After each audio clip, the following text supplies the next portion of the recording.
What's going on, servant leaders? Welcome back to the Services Power Podcast. This is episode 14 of this thing. We are very excited because now we're on social media.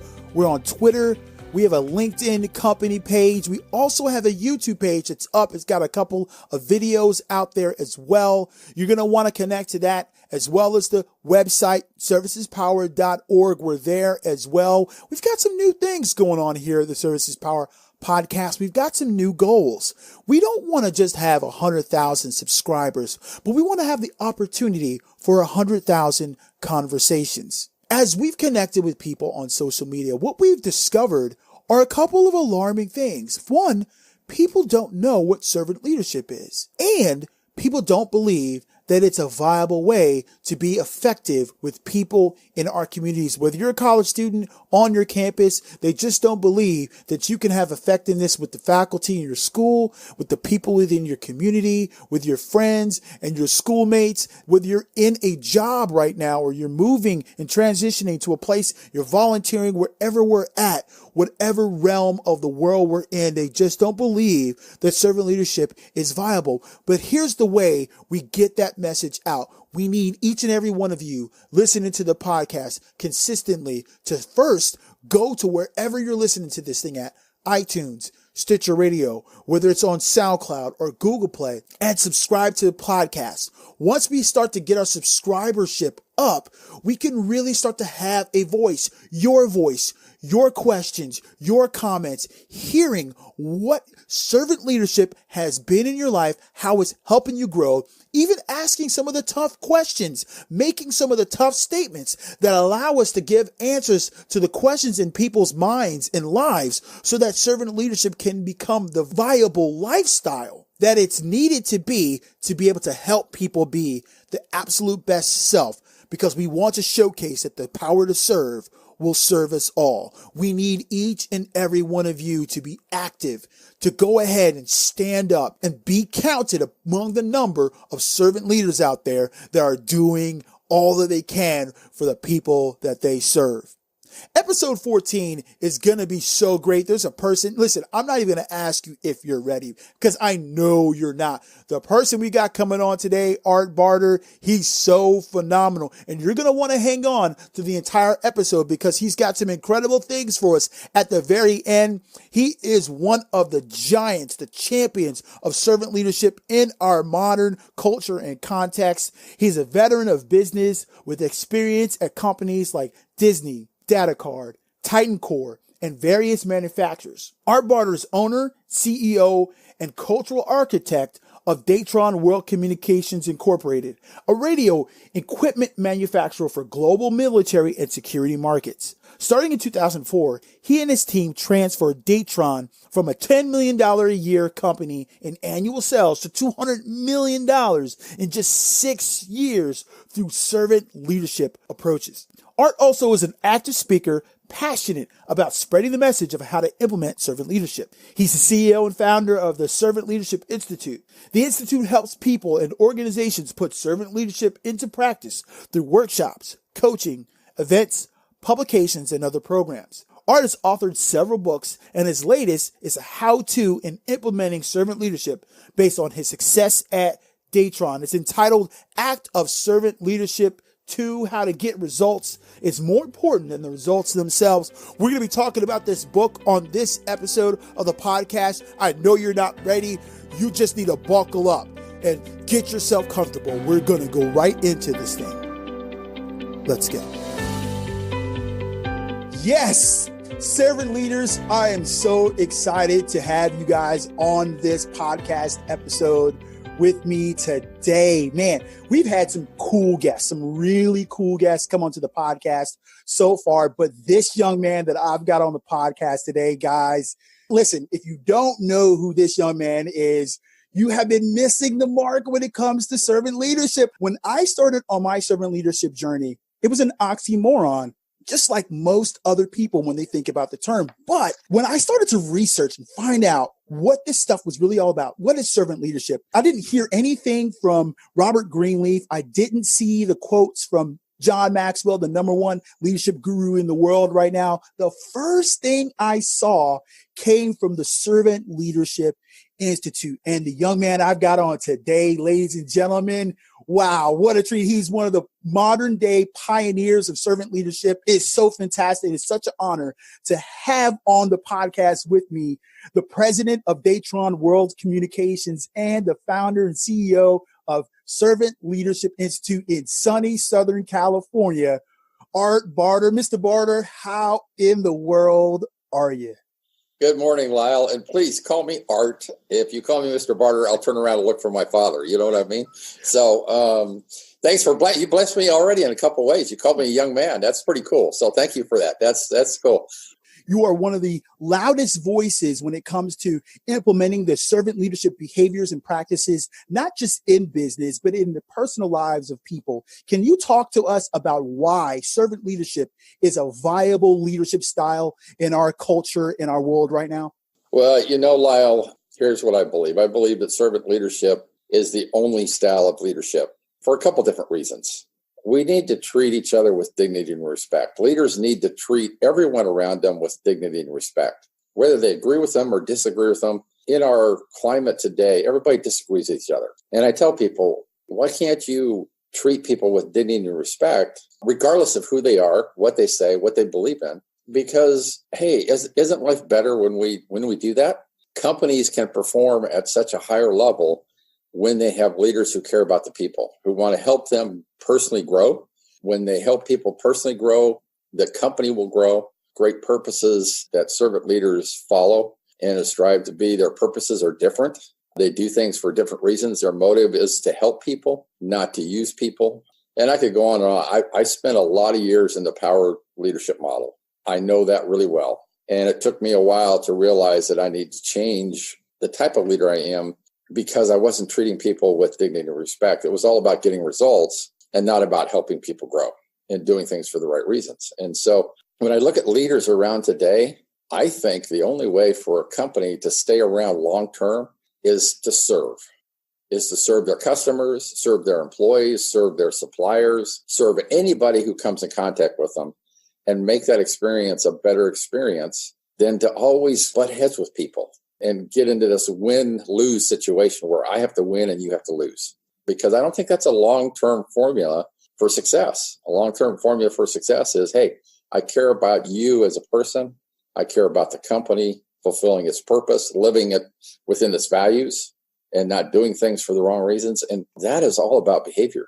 It's all about behaving in a way that you believe in, your values, your purpose. And serving people gives you so much joy as a leader, because they will do things that you won't believe they can do. I've seen my organization do things that I went, wow, how did they do that? And they did it because I got out of their way. I trained them, I gave them the tools, and then I was smart enough to get out of their way so they could go make things happen. And I think that's some things that leaders forget. In service, the best thing sometimes you can do is step away and let people go do what you've trained them to do. I truly believe, looking back, servant leadership is the only way to lead and be successful long-term. You can call it anything you want and give it different names, but we like servant leadership for this reason and this reason alone. The word service and servant leader requires you to do something. It's a verb. Service is a verb. It requires you to do something and do something for someone other than yourself. And that's why we like sticking with the term servant leadership. That's an incredible statement, that service requires us to do something. Now, you were talking a little bit about being a power leader and how you've been in that arena. Can you talk about the things that you were doing as a power leader versus being a servant leader that was holding you and the people that you were leading back? Oh, sure. When I first went to work, I was in the finance world at Disney. That was where I started my career. And I went into building products, manufacturing, found out I love to build things. I've been building things ever since. And what I learned back then, when they gave me my first leadership role in the manufacturing company, they gave me the role as controller. Now, imagine you give me the title of controller. What am I going to do?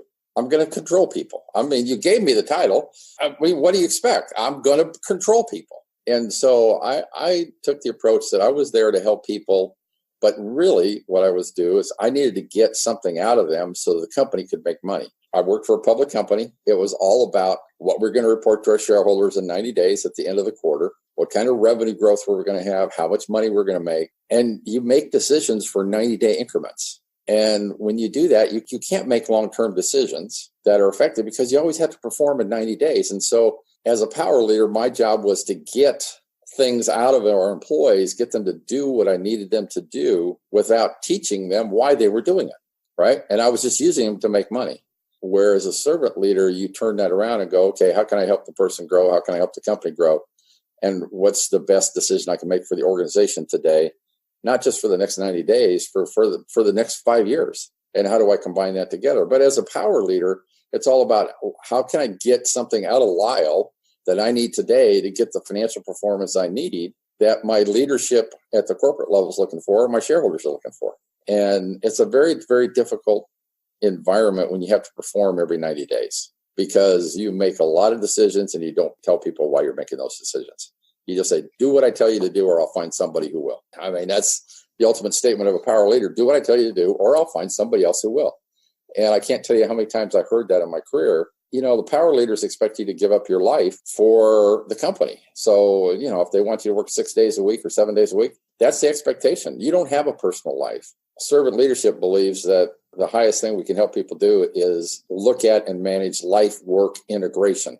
It's not about a work-life balance. It's about life-work integration, because I don't know anybody who can turn off their life switch when they come to work in the morning and not let their life impact their work. It happens all the times, and leaders have to recognize that. And a power leader doesn't recognize that. They just want you to turn the switch on, do what I tell you to do it in my time frame, put pressure on you and get results. And they'll get the short-term results, but a lot of times there won't be long-term results to go with it. At the end of it all, we're talking about power leadership model that wants results. They want to get a bottom line. What is it that you're going to provide me at the end? Whereas servant leadership, we're talking about so much more than the results. You just wrote a book called Art and Servant Leadership 2. And so I want to talk more about this idea of results. And I want to ask the question, why is the journey to results more important than the results themselves? What did you mean by that when you wrote the book? I'd love for you to jump into that. Yeah, I truly believe that how you get the results is more important than the results themselves. And here's why. Number one, you have to get up in the morning, and the first thing you're going to look at is you're going to look yourself in the mirror. And if you didn't get results the right way, you're the one that you have to look at too and say, hey, did I do it the right way or did I do it the wrong way? And you're the only one that knows that deep down. But I will tell you that if you get results the wrong way, and what do I mean by that in today's world? I have a great story in the country of Egypt. We were doing business there many years ago, and we were bidding on a $6 million program, and the customer asked us to backdate a document to represent that we were something that we weren't. And my team called me up and said, Art, here's what they want us to do. He said, if we do this, we will win the business. And I said, guys, that's not in accordance with our values. We don't sign things that represent something that we're not. Pack up your bags and come home. And we walked away from the business. Now, in the power-led world, I know leaders who have said, you go sign whatever you need to sign and go get that business. In the servant leadership world, you go, hey, if it's not in accordance with my values and we're not doing it the right way and not representing who we are, then we walk away. What's interesting is that same customer came back to us 6 or 7 years later, asked us to be the prime on a fairly extensive communications program. We just delivered the first 10 kilowatt high-powered HF systems into Egypt. The program overall is probably going to be worth $40 or $50 million over the next 5 years. I walked away from $6 million because they asked me to do something that would be against my values. When I walked away and they understood why we walked away, guess what? They came back and said, we trust you. We want you to come do this program for us because we trust you. Those are the type of relationships you can have with customers when you worry about doing things the right way. And I've got stories like that I can tell you over and over again where we were focused on what's our purpose. Our purpose is to positively impact the lives of others today and in the future. So it isn't just about selling radios. When I sell radios, I want to have that relationship for the next 10 to 13 years because that's how long a radio lasts in the field. I want that experience to be good for that 10 to 13 year period, not just for the year that I sold them the radios. When you do that and the customer knows that you really care about helping them meet their mission, they will stick with you through those tough times that you're going to have as a company. Everybody goes through tough times. So how you get the results? Number one, can you look at yourself in the mirror? Is it in accordance with your personal values? Is it in accordance with your company values and your company purpose of why you do what you do? If you can answer yes to all those things, then hey, go for it. But if you have a couple of those items that go, wait a minute, I'm breaking this, you're better off to walk away from that because it's just going to give you some challenges down the road. I always tell people a good culture, values, purpose will trump strategy every day of the week, every day. And when you have a great culture built on good values and a great purpose, people are going to stick with you through the tough times because they love what you do and why you do it. Building a good culture has to do with who we are on the inside. And some of those issues with building a good culture is the culture that we're already counteracting, the culture that we're dealing with. As a leader, sometimes we deal with the pressure of being somebody we are naturally or somebody that we don't want to be versus the person that we want to be. We want to get to that goal, that place of being a person who's going to be selfless, because the decision that your company made with the customer in Egypt, that's a very difficult decision to make. How does our mindset need to be switched or developed to get to a place that we start to think about and interact in servant leadership behaviors on a consistent basis? Right. And that's a great question, Lyle, because here's how human beings work. They think about things, and what you think about is going to drive what you behave. And from a servant leadership standpoint, your mindset of serving, this is where I disagree with Greenleaf. I don't think service is a natural feeling. I think with everything that's going on in this world, we have so much stuff going on in our lives that we don't naturally have that feeling to serve other people. I do think it's a learned behavior. I think it's something you can learn to do, and it starts with your mind. Do you want to just go use people, or do you want to go serve people? Do you want to help people? If you have kids, do you just want to tell them what to do, or do you want to help them grow and be independent thinkers and look at the world in a positive way? Or do you just want to tell them what to do and then watch them, struggle when they become an adult? It really is about how do we help people and focus on that. Now, doing that in real life, I will tell you today, I spend more time reflecting about who I am and what I do and why I do it than I've ever had in my entire career. I mean, I spend more time reflecting today. And the reason I do that is, you know what? I'm a human being. I'm going to make mistakes. I'm not perfect. I was a power leader for many years. Do you think those behaviors go away overnight just because I want to think differently? When times get tough and I get under pressure, guess what pops out of the closet? My old power leader behaviors. So part of it is mindset. Part of it is creating a mindset within the company that leaders can say, I'm sorry. They know they're going to make mistakes, and we extend each other grace. Grace to the people that we lead, but grace back to the leader. Man, give your leader some grace. I can't tell you how many times as CEO of Datron that I would think back and go, wow, I just wish that they would give me as much grace as I give them, right? Because I'm a human being. I make mistakes. And so that part of it, you have to start to recognize where you fall short. And you can only do that through reflection and thinking about who you've been and where you've come from and where you want to go. And then you can start setting down the steps of what do I need to do today to get to where I want to go. And that's why I wrote the other book, the Servant Leadership Behavior Journal, is we look at each behavior for 2 weeks and we start talking about learning about it. How do you set goals for it? How do you reflect on what you do? That helped me so much because I focused on where I was today, how I could get better. Now, today, I'm a much more mature leader in servant leadership, but guess what? I still need to improve. So I still go through that process and learn. But it starts with your mind. Once you get your mindset and know you want to go a different way, that's going to start to change your heart because you're going to want to behave in a different way. Take what's in your heart and move it to your hands so you can go help people. So think about it. Your heart's going to change as you help people with your hands. That is going to feed back into your heart because you're going to feel so much better about it. You're going to feel good about who you are and what you do. And that's going to impact how you think to help you go down that journey some more. So reflection is a big part of it because you have to be able to sit down and say, this is the type of leader I am today. I don't like what I see. What can I do to change? And where do I need to do that change? So I can go focus on a behavior. When we got started on the behaviors, I started working on the number one behavior my team told me I was the lowest rated on was listening to understand. And I didn't believe him. I told him the survey was wrong. You guys are wrong, because I'm a great listener. What are you guys talking about, right? So I read my results on a Friday night, which if you ever do a 360 with your team, don't ever read your results on Friday night because it just messes your weekend up, right? So I went home to my wife, Lori, and I said, and I wasn't very happy. And she says, what's wrong? I can tell something's wrong. I said, well, the surveys we spent a lot of money on came out wrong. And she says, what did you learn? I said, I learned that I wasn't a good listener. And she said, tell me something I don't already know. Ouch.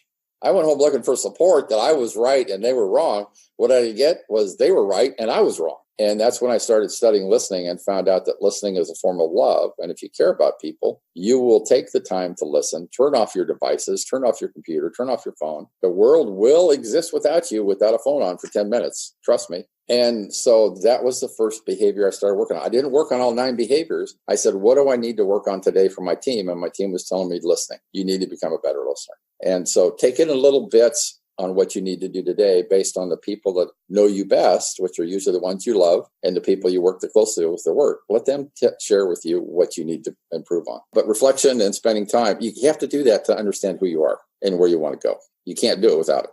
Servant leaders, we're going to have Art really dig deeper into reflection here in a moment. But I want to say before we get into that as you all know, I have spent about 18, 19 years in the United States Air Force. And one of the things that the Air Force had to do was break me from the mindset that I originally had before I got into the military, change my behavior by first breaking down the way I thought, the way I saw things, the way I knew myself, and had me redevelop to be the person they needed me to become. And what you heard Art talk about was being challenged by his team, people that really cared about him in the present and in the future, and putting him in a place where he could switch his behavior, switch his mindset. His mind was engaged, and from there, his behaviors started to follow. I know all about that when I became a military member, and what I had to do as I went through my career is realize what was going on inside of me. One of the most difficult things was for me to reflect on those moments.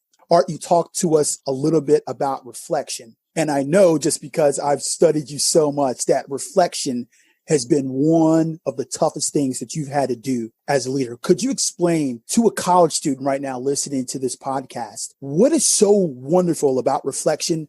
How did you overcome the difficulty of reflection, and how does that make us better leaders? Today's environment where we have so much information coming to us in so many different forms, most of it electronic. We get bombarded with stuff day in and day out. We set our computers to ding when we get an email, or our phones to ding when we get a text message, etc. All this stuff keeps coming at us. And when we're sitting and reflecting, our phone is dinging, all right, telling us we have an email. And what are we going to think about? We're going to think about what's in that email, or what's in the text message, or who's sending it to me. And it takes you away from thinking about who you are. One of the most difficult things for me was to disconnect for that 15 to 20 minutes every day. And I mean disconnect from your phone, disconnect from your computer. The younger generation today is the generation coming up that's lived their life in this electronic world where you can get so much information in a second. It's okay to shut your MacBook. I can put my cover down. You can't see me, right? It's okay to do that. It's okay to turn your phone off for 15 or 20 minutes. Find a spot where you can be by yourself. Find a spot that is a special place where you can start thinking about who you are and what you want to become. What amazes me most when I talk to the younger generation is very few of them know where they want to go. And I tell them, that's okay. I didn't know where I wanted to go until I was in my 40s. So you're asking an 18, 19-year-old to make a decision about what they want to do for the rest of their life? I tell people, get over it. You're not going to get that out of people. But sitting down for the first time with nothing to look at, nothing to read, and just spending time with yourself, it's a scary situation because it's just you and what you're thinking about. And when you start thinking about, well, I'm really not a great person here, I'm not a great person here, and I don't get hung up on the negative side. Remember to tell yourself about the good things that you do as well. But that first couple of times where you sit down in quiet with nothing around you is scary because it's just you and yourself, and you're having a conversation with yourself. A lot of people aren't comfortable having a conversation with themselves because they don't like what they see. They don't like to talk about where they want to go. That's okay. just don't let that fear stop you from doing it every day. Spend 5 minutes, 10 minutes. You'll get to a point where you look forward to that time of day, because it's a time of day where you get away from everything around you and you start spending time about where you want to go and how you want to become better, grow, etc. And that time becomes a special time for you. If someone approached me, when I was in college, I went to Cal State Fullerton up in Orange County. If someone approached me about that when I was going to school, I would have told them, you guys are crazy. I want to climb the corporate ladder. I don't have time for this reflection stuff. I got to work. I got to go to school. I got to get something to eat. I got to go to the library. I got to do this. I got papers due. And I wish somebody had grabbed me and said, no, you need to do this, because this will be something that will impact your life forever. And like I told you, Lyle, I do more reflection today because it helps me grow as a person. It helps me recognize the things where I did grow. And what I love about journaling is I can go back to my journals from 20 years ago, not quite 20, but back in 2004, 2005, when I started this journey, look at the journals and realize how much I've grown since then. So it really gives you a baseline to start from, to realize that you can grow and get better. But the earlier you start this in life, I think the better off you're going to be long term, because find out who you are, find out what your gifts are. I always like to say, find your why and you'll find your way. You can't find your way to find your why. You can't do it. So figure out really what makes your boat float, your gifts as an individual. How am I going to put those gifts to work?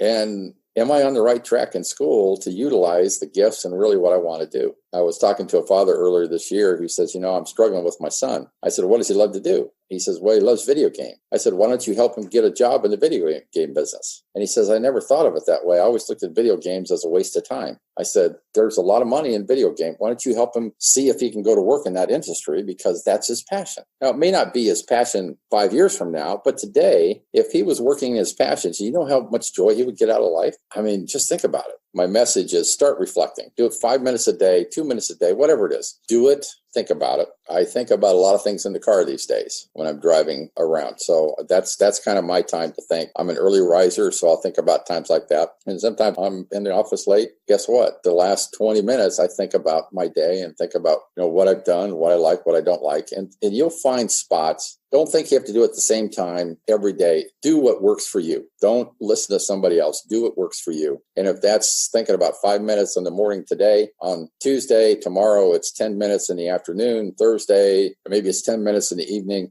Do what works for you instead of trying to do what works for someone else. So good. So good. Listen, servant leaders, if you're a college student or you live life around a college student, we all have places that we can grow. There are all things that we can do better, we can improve. And if we take some moments just to look within ourselves and see some of the deficiencies, some of the things that we're slow on, some of the things that we can get better, all of a sudden we're going to find ourselves in a different place as we continue to take steps. Man, there was so much in this episode, Art. There are people that are going to want to be reaching out to you. How can we connect with you? How can we reach out to you? Well, Lyle, I'm on all kinds of social media platforms, Twitter, Instagram, LinkedIn, Servant Leadership Institute.com, which is pretty cool. We have all kinds of books, resources. We're starting to e-publish on the website, so you can download some electronic documents to read and get familiar with. We've got a 9 behaviors of the servant leader card. And this one, we just came out with, I really love this one, creating environments for courageous conversations. When we disagree with people, how can we have a conversation about what's going on between the two of us? These are all available on the website at servantleadershipinstitute.com. And for your listeners, if you use SAVE15, so it's SAVE15, as a code, when you buy something off our website, you'll get a 15% discount. I would encourage you, if you're starting the journey, go get a journal on the 9 behaviors, kind of get started in your thinking and kind of take you through a process. Farmer Abel is a great book. It's a fable about a farmer struggling on the farm and how he looked at life and decided to serve his animals and his people and his family, and the impact it had. And some of my own personal stories are embedded into Farmer Abel, so you get a little bit more feel about what I'm about too. So we do webinars. We got one coming up tomorrow with Olivia McIvor that if I can get people to listen to this one, she helped me so much in understanding the younger generation. She does such great work. She's out of Canada. I love her. She's going to do a podcast, and then she's going to be at our conference. We have a conference we do every year in San Diego in the February-March timeframe. And I think the team, keep an eye on ServantLeadershipInstitute.com, because I think they're going to start, if you send your email in, they'll enter you into a drawing for a free seat at the conference, which is worth about $1,000.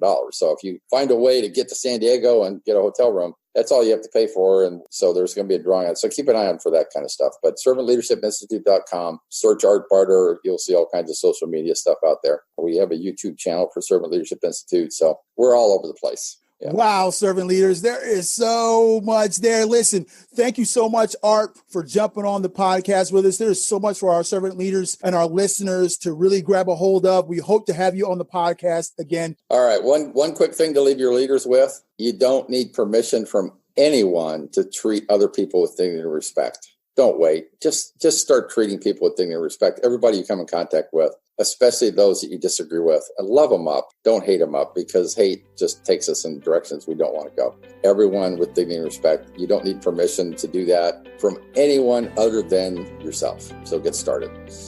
Lyle, thank you so much, man. We had a blast. Thank you so much. Keep up the great work. You're doing some good stuff for servant leadership. Thanks so much, Art. We really appreciate that.